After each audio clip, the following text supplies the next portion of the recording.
के बाद यहाँ पे आप देखिए, यहाँ पे अब मेरे पास जो वैल्यू आ रही है ना, कई बार मेरे पास 100 से प्लस भी आ रही है, 300 प्लस भी जा रही है। कई सिस्टम का स्लो होना एक यूनिवर्सल प्रॉब्लम है, लेकिन इसका सॉल्यूशन क्या है? एसएसडी अपग्रेड करके देख लिया। और एसएसडी का अपग्रेड करने के पीछे एक मेन पर्पस, मेन रीजन ये भी था कि हम काफी टाइम से एचडीडी यूज कर रहे थे, यानी कि मैकेनिकल हार्ड ड्राइव यूज कर रहे थे, जिसका बेस्ट रिप्लेसमेंट था एसएसडी, जो कि फास्ट भी है। और एसएसडी लगाने के बाद, एचडीडी को एसएसडी से रिप्लेस करने के बाद हमने सिग्निफिकेंट इंप्रूवमेंट भी देखा सिस्टम में, स्पीड में, जल्दी बूट हो रहा है, काफी सारी चीजें अच्छा प्रोसेस कर रही है।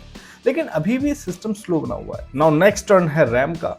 क्या हमें रैम को अपग्रेड करना चाहिए? सबसे पहले तो देखिए, हर कंप्यूटर यूजर की अपनी अपनी इंडिविजुअल नीड्स होती हैं, रिक्वायरमेंट होती है।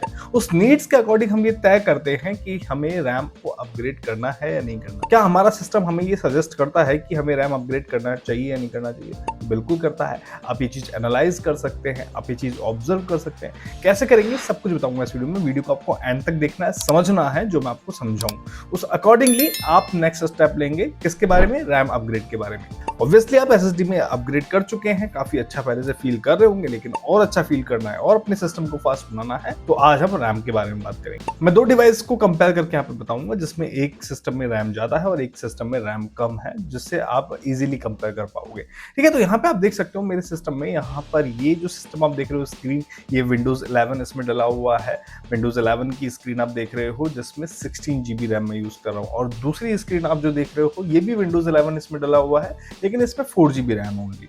दोनों में प्राइमरी जो डिस्क है वो एसएसडी है। लेकिन अब बात आती है किसको रैम की नीड है। सबसे पहले इस सिस्टम की बात करते हैं जो आप स्क्रीन पे देख रहे हैं। विंडोज 11 बेस्ड सिस्टम है, सब कुछ इसमें इंस्टॉल्ड है। जितनी भी एप्स होनी चाहिए सिस्टम में, बेसिक एप्स होनी चाहिए, एडवांस एप्स होनी चाहिए, जो मेरे यूज की है, वो सब इसमें इंस्टॉल्ड है। अब हमारा सिस्टम हमें कैसे बताएगा कि भाई आपको रैम की नीड है या नहीं है? तो इसके लिए सबसे बेस्ट जो सिस्टम आपको टूल देता है वो है टास्क मैनेजर। ठीक है, टास्क मैनेजर आपको सब कुछ सच सच बता देता है।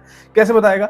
सबसे पहले तो आप राइट क्लिक करेंगे टास्क बार पे और टास्क मैनेजर में जाएंगे। और टास्क मैनेजर में जाने के बाद यहाँ पे आपके पास इस तरीके का इंटरफेस आता है। आप सभी लोग जानते हैं टास्क मैनेजर आप पहली बार यूज नहीं कर रहे होंगे, लेकिन आज जिस तरीके से मैं आपको बताऊंगा, हो सकता है कि आपका पर्सपेक्टिव चेंज हो जाए। ठीक है, इसके बाद आप परफॉर्मेंस में जाएंगे। परफॉर्मेंस में जाने के बाद यहाँ पे आपके पास सीपीयू, मेमोरी, डिस्क वगैरह, यहाँ पे सब चीजें यहाँ पे आपको शो करता है।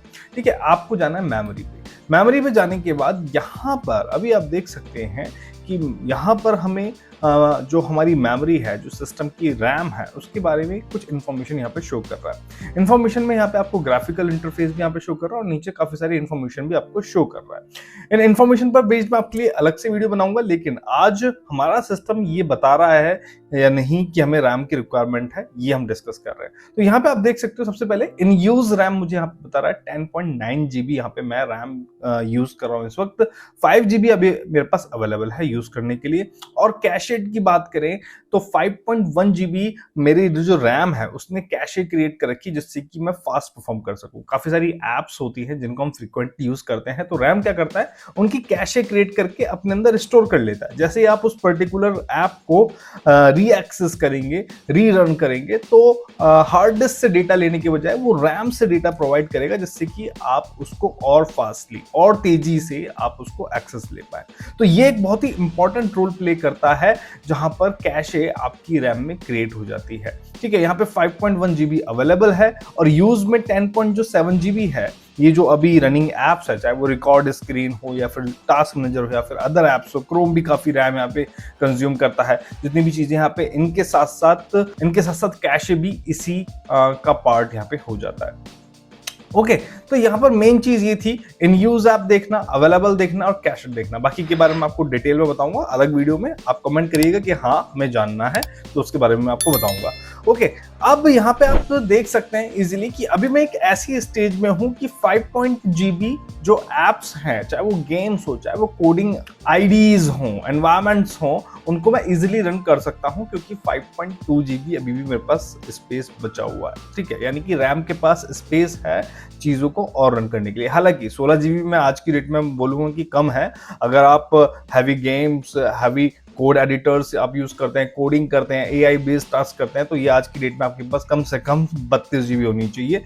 लेकिन अभी के केस में मैं आपको दिखा रहा हूँ तो 5.2 जीबी यहाँ पे मेरे पास अवेलेबल है। वहीं अगर आप देख सकते हैं, अगर मैं दूसरे सिस्टम में चलूँ, दूसरे सिस्टम को भी कंपेयर कर लेते हैं साथ यहाँ पर इसके टास्क मैनेजर को मैं ओपन करूं तो टास्क मैनेजर ओपन हो रहा है। यहाँ पे आप रेस्पॉन्स टाइम भी देख सकते हैं, यहाँ पे स्लो ही है सिस्टम का। परफॉर्मेंस में चलते हैं देन मेमोरी में चलते हैं, तो यहाँ पे आप देख सकते हो 4 जीबी रैम है और 4 जीबी में से अवेलेबल मेरे पास 278 MB है, जिसमें मैंने इसमें कुछ भी एडवांस्ड ऐप यहाँ पे नहीं डाली हुई है, बस ऑपरेटिंग सिस्टम और नॉर्मल अभी ये रिकॉर्डर ही यहाँ पे चल रहा है। तो 285 MB स्पेस यहाँ पे बचा हुआ है, यानी कि अगर मुझे कोई छोटी मोटी ऐप भी रन करनी है तो वो ही इतना डेटा कंज्यूम कर जाएगी। यहाँ पे अगर इसके कॉन्फ़िगरेशन को देखें तो ये रैम में 3.6 जीबी मुझे इन यूज बता रहा है, यानी कि 4 जीबी में से 3.6 जीबी यहाँ पे ऑलरेडी कंज्यूम हो चुका है। कैशे यहाँ पे 280 MB की ही क्रिएट कर पाया। भैया जब स्पेस ही नहीं है तो कहाँ से कैशे क्रिएट होंगी, और अवेलेबल मेरे पास इतनी है, तो क्या तो मैं इसमें रन करूंगा, क्या मैं इसमें यूज कर पाऊंगा। एक बॉटलनेक जैसी सिचुएशन बनी हुई है, जिसमें गले में फंस जाता है ना, जब हम कुछ खाते हैं गले में फंस जाता है तो पूरा जो हमारा सिस्टम है, पूरा नर्वस सिस्टम हिल जाता है, दिमाग हिल जाता है। एक ऐसी सिचुएशन बनी हुई है। 276 MB यहाँ पर मेरे पास बचा हुआ है, तो कैसे एक मैं बड़ा जो अमाउंट है, बड़ा अमाउंट एनर्जी का या फिर बड़ा अमाउंट डेटा का मैं यहाँ से निकलूंगा। और यहीं पर मेरे पास 5.2 जीबी बचा हुआ है दूसरे सिस्टम में। तो ये यहाँ पे मुझे बताता है कि भैया यहाँ पर अगर मैं 16 जीबी वाला सिस्टम देखूं तो मेरे पास नॉर्मल केस में अगर मैं मल्टीपल एप्स भी रन करूं तो मेरे पास यहाँ पे अगर यहाँ पर 5, 6, 7 जीबी यहाँ पे अवेलेबल है, दैट मीन कि मुझे यहाँ पे रैम अपग्रेड करने की नीड नहीं है फिलहाल के लिए। अगर मेरे पास बहुत कम बचता है यहाँ पे तो मुझे अपग्रेड करने की नीड हो सकती है। और साथ ही साथ कैशे भी बहुत इंपॉर्टेंट फैक्टर है यहाँ पे समझना। हालांकि अगर मैं कैशे को क्लीन कर दूं तो मेरे पास अवेलेबल और बच जाएगी, लेकिन कैशे को इसलिए रखना चाहिए कि अगर हम जो डेली टास्क करते हैं, चाहे क्रोम रन कर रहे हैं, चाहे अदर एप्स रन कर रहे हैं, तो वो फटाफट से यहाँ पे एक्सेस हो जाती है। ओके, और वहीं अगर मैं दूसरे सिस्टम में बात करूं तो 280 MB की कैशे यहाँ पे, कितनी तो एप्स होंगी जिनकी कैशे यहाँ पे क्रिएट होगी। और यही एक इंपॉर्टेंट रीजन बन जाता है कि जब आपके सिस्टम में रैम के पास स्पेस ही नहीं है किसी ऐप को रन करने के लिए, तो आपका सिस्टम फ्रीक्वेंटली क्रैश होने लग जाता है, ब्लू स्क्रीन ऑफ डेथ आपको नजर आ जाएगा। अगर ऐसी सिचुएशन में जब मेरे पास 240 MB ही अवेलेबल बचा हो रैम में और मैं कोई ऐसी ऐप रन कर दूं लाइक अडोब आफ्टर इफेक्ट या फिर अडोब प्रीमियर जैसी ऐप मैं अगर रन कर दूं जिसको जीबीज चाहिए रन होने के लिए, तो सिस्टम तो क्रैश होगा। हो सकता है कि ब्लू स्क्रीन ऑफ डेथ आपके सामने आ जाए। इसके बाद विंडोज आपको एक और मेट्रिक देता है चेक करने के लिए कि हाँ आपको रैम की जरूरत है या नहीं है। वो मैं आपको बताता हूँ कैसे चेक करना है। टास्क मैनेजर आप क्लोज करेंगे, विंडो+R दबाएंगे, विंडो+R दबाएंगे और यहाँ पे कमांड लिखेंगे रेसमॉन। रिसोर्स मॉनिटर आप ओपन कर लेंगे। रिसोर्स मॉनिटर ओपन किया, देन यहाँ पे ऊपर कुछ टैब्स आएंगे, देन मेमोरी में जाएंगे। मेमोरी में जाने के बाद जब आप यहाँ पे हार्ड फॉल्ट्स देखेंगे पर सेकंड, हार्ड फॉल्ट्स आपको क्या बताता है? हार्ड फॉल्ट्स आपको ये बताता है कि कितनी बार एक सेकंड में सिस्टम को रैम के बाहर से डेटा लाने की नीड पड़ रही है। अगर ये वैल्यू यहाँ पे मल्टीपल टाइम्स 0 to 5 है, दैट मीन कि नॉर्मल है। 10 to 50 है, दैट मीन कि सिस्टम पर लोड है। ठीक है, यहां से आप चेक कर सकते हैं 10 to 50 है तो दैट मीन कि सिस्टम पे लोड है। मैं ये नहीं कहूंगा कि मेरे में नहीं है, कई जगह मेरे पास 11 है, कई जगह कुछ और भी वैल्यू है यहाँ पर ही 16 GB वाले सिस्टम में। और अगर ये 100+ बना हुआ है कई जगह कंटिन्यूसली, दैट मीन कि सिस्टम को एक्स्ट्रा रैम की जरूरत है। ठीक है, अब यहाँ पे तो आपको 0 नजर आ रहा है क्योंकि अवेलेबल रैम मेरे पास कम से कम 5 GB प्लस पड़ी हुई है। वो भी अभी मैं रिकॉर्डर चला रहा हूँ, रिकॉर्डर बंद कर दूंगा तो 7 GB के आसपास यहाँ पे मेरे पास अवेलेबल रैम रहेगी।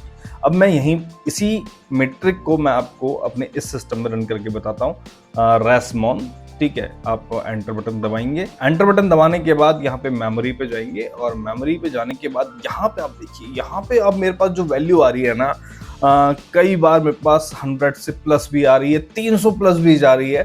सीधी सी बात है, इसमें आप साफ क्लियरली देख सकते हैं कि भैया मेरे सिस्टम में जो एप्स रन हो रही हैं यहाँ पे हार्ड ड्राइव से डेटा लाने में काफी मशक्कत ले रही है, काफी स्ट्रगल कर रही है। दैट मीन कि अगर मैं यहाँ पे रैम को इंक्रीज कर दूं तो ये इजीली कैशेस जनरेट कर पाएगी अपने अंदर और डेटा को इजीली प्रोसेस कर पाएगी। तो ये एक बहुत ही इंपॉर्टेंट मीट्रिक है, बहुत ही इंपॉर्टेंट फैक्टर है जिसको आपको समय समय पर चेक करते रहना चाहिए, जो आपको ये बताता है कि आपको अपने सिस्टम में रैम अपग्रेड करना चाहिए या नहीं करना चाहिए। और डेफिनेटली अगर आप 4 GB 8 GB यूज दे रहे हैं ना, तो आपको अपग्रेड करने की नीड है, लेकिन डिपेंड ऑन टास्क। अगर नॉर्मल टास्क कर रहे हैं तो 8 GB भी सफिशिएंट है, लेकिन अगर आप हैवी टास्क कर रहे हैं तो हो सकता है कि 16 GB भी कम पड़ जाए।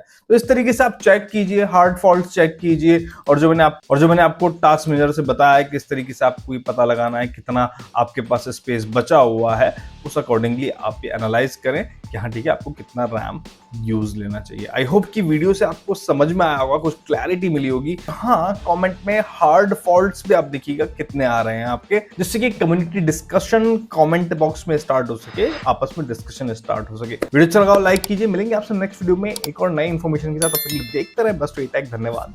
जय।